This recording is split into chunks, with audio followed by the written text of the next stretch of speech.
प्रभाग क्रमांक 7 मधील भाजपच्या पदयात्रेत आमदार विजयकुमार देशमुख आणि आमदार देवेंद्र कोठे यांच्या उपस्थितीमुळे प्रचंड उत्साह दिसून आला।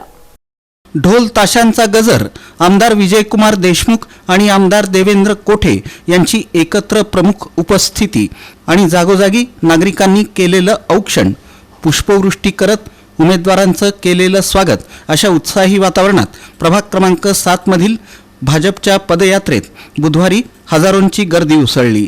आमदार विजयकुमार देशमुख आणि आमदार देवेंद्र कोठे यांच्यासह दिग्गजांच्या उपस्थितीमुळे भाजपच्या पदाधिकारी कार्यकर्त्यांसह मतदारांमध्येही प्रचंड उत्साह दिसून आला। चौत्रा पुणे नाका मंडळ गणपती बाप्पाच्या मूर्तीच्या तसंच धर्मवीर छत्रपती श्री संभाजी महाराजांच्या मूर्तीच्या पूजनानं पदयात्रेला प्रारंभ झाला।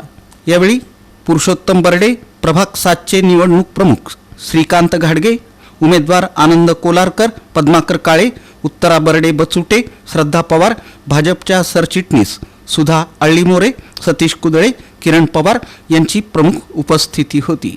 पारंपरिक ढोल ताशे, हलग्यांचा कडकडाट, हाती भाजपचे झेंडे, गळ्यात भाजपचे शेले, भारत माता की जय, जय श्रीराम, भारतीय जनता पार्टीचा विजय असो अशा घोषणांमुळे प्रभाग क्रमांक 7 परिसर भाजपमय झाल्याचं चित्र पाहायला मिळालं।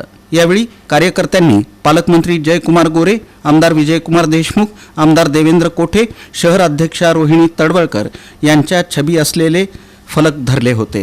ही पदयात्रा हांडे प्लॉट, अवंतीनगर रो हाऊस भाग 1, भाग 2, थोबडेनगर, निराळे वस्ती, जुनी पोलीस लाईन, दूध पंढरी परिसर मार्गे राघवेंद्र मठ परिसरात विसर्जित झाली।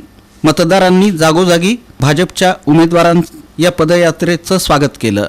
नागरिकांनी घरासमोर कमळ चिन्हाच्या रांगोळ्या तसंच फुलांच्या पायघड्या घातल्या होत्या।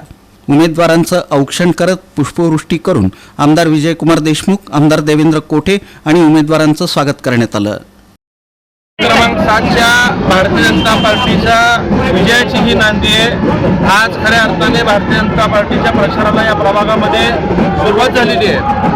मी विशेषतः प्रभाग 7च्या सर्व नागरिकांना व मतदार बंधूंना विनंती करतो की 2012ला आपण सगळ्यांनी मला नगरसेवक म्हणून काम करण्याची संधी दिली। 10 वर्ष आपण या प्रभागाचं प्रतिनिधित्व करण्याची संधी दिल्यामुळेच मी शहरात विकासाची छाप टाकू शकलो। तुमच्या आशीर्वादाने मी आमदार झालोय।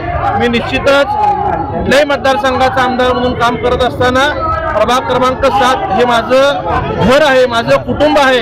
या भावनेतनं या प्रभागाचा विकास करण्याचा प्रामाणिक प्रयत्न केलेला आहे। नगरसेवक असताना इतके प्रभावी कामं केलोय। आता तर शहराला 3 आमदार आहेत, पालकमंत्री आहेत, मुख्यमंत्री आहेत। मी सर्व मतदारांना विनंती करतो, विशेषतः माझी ज्या जागेवरती मी प्रतिनिधित्व करत होतो ती जागा मुख्यमंत्री फडणवीस साहेबांकडून पद्माकर नानासाहेब काळे यांच्यासाठी आपण घेतली, त्यांना उमेदवारी दिली। आपण सर्वांनी माझ्या कामाचं प्रतिनिधित्व म्हणून पद्माकर नाना काळे साहेबांना विजयी करावं। त्याचबरोबर आमचे गुरुवर्य व मार्गदर्शक पुरुषोत्तम बर्डे साहेबांची कन्या या देखील या निवडणुकीला उभारलेले आहेत। श्रद्धा किरण पवार असतील, आनंद कोलारकर असतील, या शहरी उमेदवारांना आपण पॅनल टू पॅनल मतदान करून विजयी करावं। पूर्ण प्रभागाची विकास कामं करण्याची जबाबदारी मी जरी आमदार असलो तर ज्या पद्धतीने नगरसेवक म्हणून काम केलं, मी स्वतः या प्रभागात लक्ष घालून सगळे कामं करून घेईल हा विश्वास प्रभाग 7च्या जनतेला देतो।